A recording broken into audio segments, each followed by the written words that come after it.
Hello friends. प्राचीन समय में एक राजा था। उसके राजकुमार को मृगया का बड़ा शौक था। राजा उसे बहुत चाहता था। राजकुमार की किसी इच्छा को अस्वीकार नहीं करता था।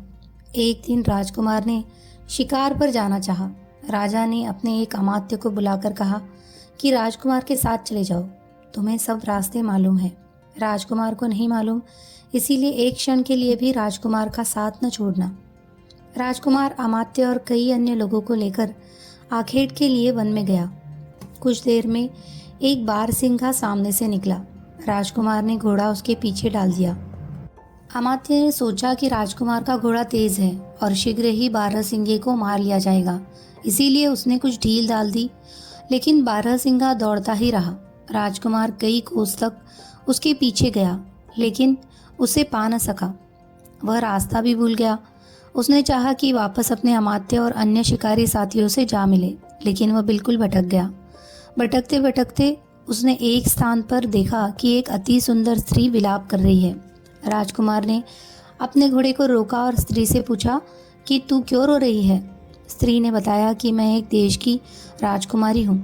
मैं विशेष परिस्थितिवश अकेली अपने घोड़े पर सवार होकर इधर से जा रही थी कि मुझे नींद आ गई और मैं घोड़े से गिर पड़ी और मेरा घोड़ा भी जंगल में भाग गया। मुझे यह भी नहीं मालूम कि वह किधर को गया है। राजकुमार को उस पर दया आई। उसने अपने आगे अपने घोड़े पर बिठा लिया और जिस ओर स्त्री ने अपनी राजधानी बताई उधर चल दिया। कुछ समय पश्चात स्त्री ने कहा, मैं घोड़े पर थक गई हूँ, पैदल चलना चाहती हूँ। राजकुमार ने उसे उतार दिया और उसके साथ पैदल चलने लगा। लेकिन उसे यह देखकर बड़ा आश्चर्य हुआ कि एक परकोटे के पास पहुंचकर उसने पुकार कर कहा, बच्चों प्रसन्न हो जाओ, मैं तुम्हारे लिए बड़ा मोटा ताज़ा आदमी शिकार के लिए लाई हूँ। जवाब में आवाज़ आई, अम्मा कहाँ है वो आदमी, हमें जल्दी से दो, हम बहुत भूखे हैं। राजकुमार यह सुनकर बड़ा भयभीत हुआ। वो समझ गया कि यह स्त्री नरभक्षी वनवासियों की जाति की है और मुझे मारकर खा जाने के लिए यहाँ धोखे से लाई है। वो घोड़े पर बैठकर मुड़ने लगा। स्त्री ने देखा कि शिकार हाथ से निकला जाता है तो वो पलट कर कहने लगी, तुम परेशान क्यों हो, यह तो तुम्हारे साथ मजाक हो रहा था। राजकुमार ने कहा, खैर तुम अपने घर आ गई हो और अब मैं जा रहा हूँ। स्त्री बोली, तुम कौन हो, कहाँ जाओगे। राजकुमार ने अपना हाल बताया कि शिकार खेलने में राह भूल गया हूँ। स्त्री ने कहा, फिर मेरे साथ क्यों नहीं आते, थोड़ी देर आराम करो। राजकुमार की समझ में नहीं आया कि स्त्री पर विश्वास करे या ना करे। उसने अंततः दोनों हाथ उठाकर कहा, हे भगवान, यदि तू सर्वशक्तिमान है तो मुझे इस विपत्ति से बचा और मुझे मेरा मार्ग दिखा। उसके ये कहते ही नरभक्षिणी स्त्री एक घने जंगल में गायब हो गई और कुछ देर में राजकुमार को अपना मार्ग भी मिल गया। अपने महल में पहुंचकर उसने अपने पिता से अपना संपूर्ण वृत्तांत कहा कि किस प्रकार वह अमात्य से बिछुड़ गया और नरभक्षिणी के पंजे में फंसते फंसते बचा। राजा इस बात से इतना क्रुद्ध हुआ कि उसे अमात्य का वध करवा डाला। शहजाद इतनी कहानी कहकर फिर आगे बोली कि बादशाह सलामत। मंत्री ग्रीक बादशाह को यह किस्सा सुनाकर कहने लगा, मैंने विश्वस्त सूत्रों से मालूम किया है कि हकीम दुबा आपके किसी वैरी का जासूस है और उसने इसे यहाँ पर इसीलिए भेजा है कि आपको धीरे धीरे मार दे। यह ठीक ही है कि आपका रोग अभी दूर हो गया है, किंतु औषधियों के बाद में ऐसा प्रभाव होगा कि आपको अत्यंत कष्ट होगा और संभव है कि जान पर भी बनाए। मंत्री ने बादशाह को इतना बहकाया कि वह हकीम पर संदेह करने लगा। वह बोला, शायद तुम ठीक ही कहते हो सकता है कि यह मेरी हत्या के उद्देश्य से आया हो और किसी समय मुझे कोई मंत्री औषधि सुंघाए जिससे मेरी जान जाती रहे। मुझे वास्तव में अपने लिए खतरा मालूम होता है। मंत्री ने सोचा कि अपने षड्यंत्र को शीघ्र ही पूरा करना चाहिए, ऐसा न हो कि बादशाह का विचार बाद में पलट जाए। वह बोला, महाराज फिर देर किस बात की है, उसे अभी बुलवाकर क्यों नहीं मरवा देते। बादशाह ने कहा, अच्छा मैं ऐसा ही करता हूँ। बादशाह ने एक सरदार को भेजा कि इसी समय दुबा को यहाँ ले आओ। दूत उसे थोड़ी ही देर में ले आया। दुबा के आने पर बादशाह ने पूछा, तुम्हें मालूम है मैंने तुम्हें इस समय क्यों बुलाया है। उसने निवेदन किया कि मुझे नहीं मालूम। बादशाह ने कहा, मैंने तुम्हें प्राण दंड देने के लिए बुलाया है ताकि तुम्हारे षड्यंत्र से बचाव कर सकूं। हकीम को इससे बड़ा आश्चर्य हुआ और उसने पूछा कि मेरा अपराध क्या है कि आप मुझे मरवाए डाल रहे हैं।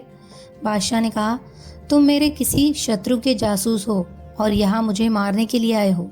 मेरे लिए यही उचित है कि तुम्हें प्राणदंड देने में एक क्षण का भी विलंब न करूं।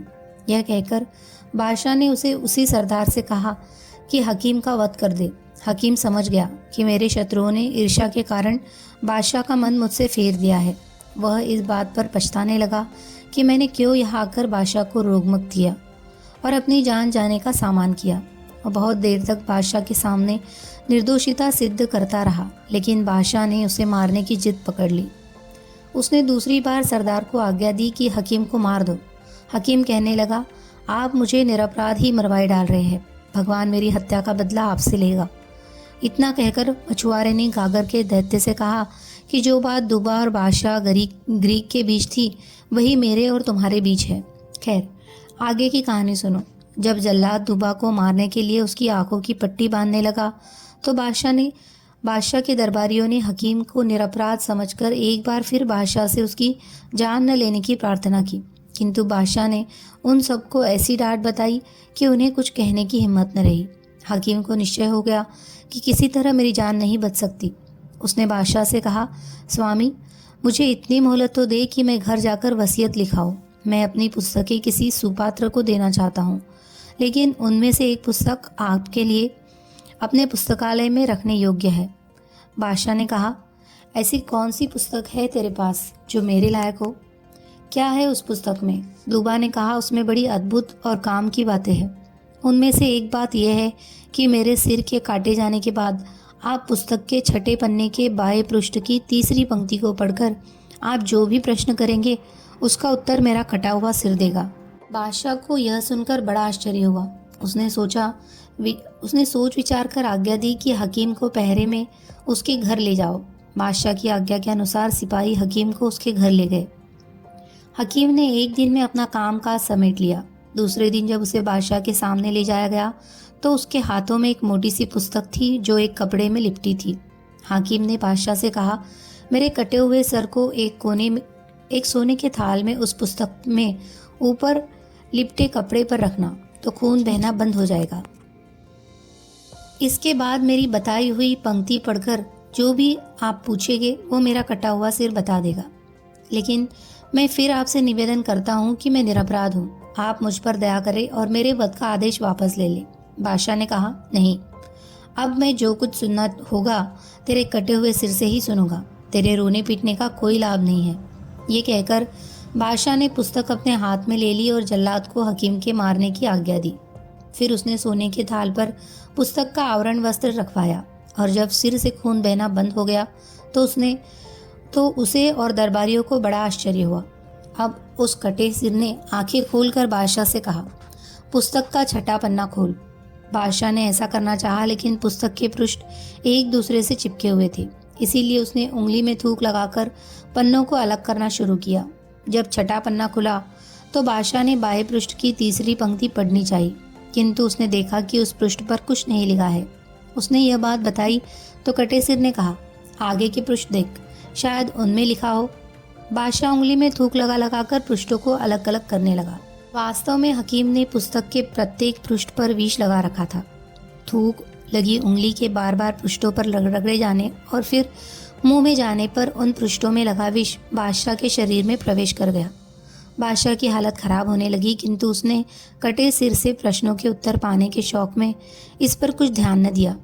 अंततः उसकी दृष्टि भी मंद पड़ गई और वह राज सिंहासन से नीचे गिर गया। हकीम के सिर ने जब देखा कि विष पूरी तरह चढ़ गया और बादशाह क्षण दो क्षण का मेहमान है तो हंसकर बोला, हे क्रूर अन्यायी, तूने देखा कि निर्दोष की हत्या का क्या परिणाम होता है। यह सुनते ही बादशाह के प्राण निकल गए। इस प्रकार उसे अपने किए का फल मिल गया। रानी शहरजाद ने शहरयार से कहा कि मछुआरे ने दैत्य को हकीम दुबा और बादशाह ग्रीक की जो कहानी सुनाई वह तो खत्म हो गई। अब मैं मछुआरे और दैत्य की कहानी आगे बढ़ाती हूँ। मछुआरा यह कहानी सुनाकर दैत्य से कहने लगा, यदि ग्रीक बादशाह हकीम दुबा की हत्या न करता तो भगवान उसे ऐसा दंड न देता। दैत्य, तेरा हाल भी उस बादशाह की तरह है। तू अगर बंधन से छूटकर मेरे मारने की इच्छा न करता तो दोबारा बंधन में न पड़ता। अब मैं तुझ पर दया करके तुझे फिर से स्वतंत्र क्यों करूं? मैं तो गागर समेत तुझे नदी में डाल रहा हूँ, जहाँ तू अनंत काल तक पड़ा रहेगा। दैत्य बोला, मेरे मित्र, तू ऐसा न कर। मैं अब तुझे मारने का इरादा कभी न करूँगा। बुराई के बदले में भी भलाई करनी चाहिए। तू भी मेरे साथ ऐसी ही भलाई कर जैसी इम्मा ने अतिका के साथ की थी। मछुआरे ने कहा, मुझे वो कहानी नहीं मालूम है, तू बता तो मैं सुनूं। दैत्य बोला, यदि तू यह कहानी सुनना चाहे तो मुझे बंधन मुक्त कर, क्योंकि मैं गागर में अच्छी तरह नहीं बोल पाऊंगा। मुझे मुक्त कर दो तो यही नहीं, और भी बहुत सी अच्छी कथाएं सुनाऊंगा। मछुआरा बोला, मुझे नहीं सुननी तेरी कहानी। दैत्य ने कहा, तू मुझे छोड़ दे तो मैं तुझे अति धनी होने का उपाय बताऊंगा। मछुआरे को कुछ लालच आ गया। वह बोला, मुझे तेरी बात का विश्वास तो नहीं है, किंतु अगर तू इसमें आजम की सौगंध खाकर कहे कि तू मेरे साथ धोखा नहीं करेगा और अपने वचन पर दृढ़ रहेगा तो मैं तुझे छोड़ दूंगा। दैत्य ने ऐसा ही किया। जो ही मछुआरे ने गागर का ढकना खोला, उसमें से धुआं निकला और फैल गया। कुछ देर में उसने दैत्य का रूप धारण कर लिया। दैत्य ने ठोकर मारकर गागर को नदी में डुबो दिया।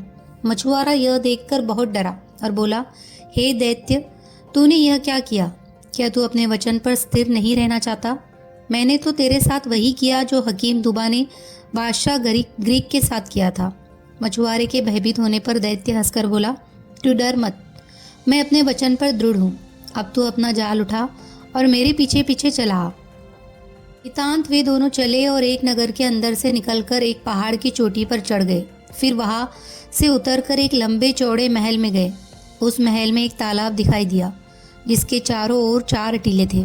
तालाब के पास पहुंचकर मछुआरे से दैत्य ने कहा, तू इस तालाब में जाल डाल और मछलियां पकड़। मछुआरा खुश हो गया क्योंकि तालाब में बहुत सी मछलियां थी। उसने तालाब में जाल डालकर खींचा तो उसमें 4 मछलियां आई जो 4 रंग की थी, सफ़ेद, लाल, पीली और काली। दैत्य ने कहा, तो इन मछलियों को लेकर यहाँ के बादशाह के पास जा। वह तुझे इतना धन देगा जो तूने कभी देखा भी नहीं होगा। किंतु एक बात का ध्यान रखना, तालाब में एक दिन में एक ही बार जाल डालना। यह कहकर दैत्य ने जमीन में जोर से ठोकर मारी। जमीन फट गई और दैत्य उसमें समा गया। दैत्य के उस गड्ढे में समाने के बाद धरती फिर बराबर हो गई, जैसे उसमें कभी गड़ा हुआ ही न था। मछुआरा उन 4 मछलियों को बादशाह के महल में ले गया। शहरजाद ने शहरयार से कहा कि उस बादशाह को उन मछलियों को देखकर जितनी प्रसन्नता हुई उसे वर्णन करना मेरी शक्ति के बाहर है। उसने अपने मंत्री से कहा कि ये मछलियाँ उस बावर्चीन के पास ले जाओ जो यूनान के राजा ने मुझे भेंट स्वरूप दी है। सिर्फ वही ऐसी होशियार है जो इन सुंदर मछलियों को भली भांति पका सकती है। मंत्री मछलियाँ बावर्चीन के पास ले गया। बादशाह ने मछुआरे को 400 मोहर इनाम में दे डाली। शहरजाद शहरयार से बोली कि अब उस बावर्चीन का हाल सुनिए कि उस पर क्या बीती। बावर्चीन ने मछलियों के टुकड़े करके उन्हें धो धाकर गर्म तेल में भुनने के लिए डाला। जब टुकड़े एक ओर से भुनकर लाल हो गए तो उसने दूसरी ओर भुनने के लिए उन्हें पलटा। उस समय उसने जो कुछ देखा उससे उसकी आंखें फट गई। उसने देखा कि रसोई घर की दीवार फट गई। उसमें से एक अति सुंदर स्त्री बड़े ठाट बाट से भड़कीले कपड़े पहन बाहर निकली। उसके शरीर पर भांति भांति के रत्न आभूषण सज रहे थे, जैसे मिस्र देश की रानियों के होते हैं। उसके कानों में मूल्यवान बाले, गले में बड़े बड़े मोतियों की माला और बाहों में सोने के बाजूबंद थे जिनमें लाल जड़े हुए थे। इनके अलावा भी वह बहुत से मूल्यवान गहने पहने हुई थी। स्त्री बाहर आकर अपने हाथ में पकड़ी हुई एक मूल्यवान छड़ी उठाकर उस कढ़ाई के पास आ खड़ी हुई जिसमें मछलियाँ भुन रही थी। उसने एक मछली पर छड़ी मारी और बोली, ओ मछली, क्या तू अपनी प्रतिज्ञा पर कायम है? मछली में कोई हरकत न हुई। स्त्री ने फिर छड़ी और अपना प्रश्न दोहराया। इस पर 4 मछलियाँ उठ खड़ी हो गई और बोली, यह सच्ची बात है कि तुम हमें मानोगी तो हम तुम्हें मानेंगे, और तुम हमारा ऋण वापस करोगी तो हम तुम्हारा ऋण वापस कर देंगे। यह सुनते ही उस स्त्री ने कढ़ाई को जिसमें मछलियाँ भुन रही थी जमीन पर उलट दिया और स्वयं दीवार में समा गई। दीवार जुड़कर पहले की तरह हो गई। बावर्चीन इस कांड को देखकर सुध-बुध खो बैठी। कुछ देर बाद होश में आई तो देखा मछलियाँ चूल्हे के अंदर गिरकर कोयला हो चुकी है। वह अत्यंत दुखी होकर रोने लगी। वह सोच रही थी कि मैंने तो यह सारा व्यापार अपनी आंखों से देखा है, लेकिन इस पर बादशाह को कैसे विश्वास होगा। वह इसी चिंता में बैठी थी कि मंत्री ने आकर पूछा कि मछलियाँ पक चुकी या नहीं। बावर्चिन ने मंत्री को सारा हाल बताया। मंत्री को इस कहानी पर विश्वास तो न हुआ, लेकिन उसने बावर्चिन की शिकायत करना ठीक न समझा। उसने मछलियों के खराब होने का कोई बहाना बादशाह से बना दिया और मछुआरे को बुलाकर कहा कि वैसे ही 4 मछलियाँ और ले आओ। मछुआरे ने दैत्य से किया हुआ वादा तो उसे न बताया, लेकिन कोई और मजबूरी बता दी कि आज मछलियों को क्यों नहीं ला सकता। दूसरे दिन मछुआरा फिर उस तालाब पर गया और उसी प्रकार की 4 रंगों वाली मछलियाँ उसके जाल में फंसी। मछलियाँ लेकर वह मंत्री के पास पहुंचा। मंत्री ने उसे कुछ इनाम दिया और बावर्चिन के पास मछलियाँ लाकर कहा कि इन्हें मेरे सामने पकाओ। बावर्चिन ने पहले दिन की तरह मछलियाँ काट और धोकर गर्म तेल में डाली और जब उसने उन्हें कढ़ाई में पलटा तो दीवार फट गई और वही स्त्री हाथ में छड़ी लेकर दीवार के अंदर से निकली और छड़ी से एक मछली को छूकर पहले दिन वाली बात पूछी। उन चारों मछलियों ने जुड़कर सिर उठाकर और पूंछ पर खड़े होकर वही उत्तर दिया। स्त्री ने फिर कढ़ाई उलट दी और स्वयं दीवार में समा गई और दीवार फिर जुड़कर पहले जैसी हो गई। मंत्री यह सब बातें देखकर स्तंभित हो गया। अब उसने यह बात बादशाह को बता देना ही ठीक समझा।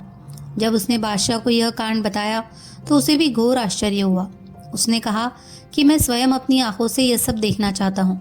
उसने फिर मछुआरे से कहा कि ऐसी ही 4 मछलियाँ और ले आओ। मछुआरा बोला, अब मैं 3 दिन से पहले मछलियाँ लाने में असमर्थ हूँ। चूँकि सारा व्यापार अद्भुत था, इसीलिए बादशाह ने मछुआरे पर जोर नहीं डाला। 3 दिन बाद उसने फिर वैसी ही 4 मछलियाँ लाकर बादशाह को दी। बादशाह ने खुश होकर उसे 400 अशर्फियाँ और दी। अब बादशाह ने मंत्री से कहा कि बावर्चिन को हटा दो और तुम खुद मेरे सामने इन मछलियों को पकाओ। मंत्री ने बावर्ची खाना अंदर से बंद करके मछलियाँ पकाना शुरू किया। जब एक और लाल होने पर मछलियों को पलटा गया तो एक बार फिर दीवार फट गई, किंतु इस बार उसमें से सुंदरी नहीं बल्कि गुलामों जैसा कपड़ा पहने हाथ में एक हरी भरी छड़ी लिए एक हबशी निकला। हबशी ने बड़े कठोर और भयावह स्वर में पूछा, मछलियों, क्या तुम अपने वचन पर अब भी स्थिर हो? मछलियाँ अपना सरों को उठाकर बोली, हम उसी बात पर स्थिर है। हबशी ने कढ़ाई उलट दी और स्वयं दीवार के छेद में घुस गया और दीवार पहले की तरह जुड़ गई। बादशाह ने मंत्री से कहा, यह अद्भुत घटना मैंने स्वयं देखी है, वरना मैं इस पर विश्वास न करता। यह मछलियाँ भी साधारण नहीं हैं। मैं इस रहस्य को जानने के लिए बड़ा उत्सुक हूँ। यह कहकर उसने मछुआरे को फिर बुलवाया और उसने पूछा कि तू यह रंगीन मछलियाँ कहाँ से लाया था? मछुआरे ने बताया कि मैंने उसे उस तालाब से पकड़ा है जिसके चारों ओर 4 टीले हैं।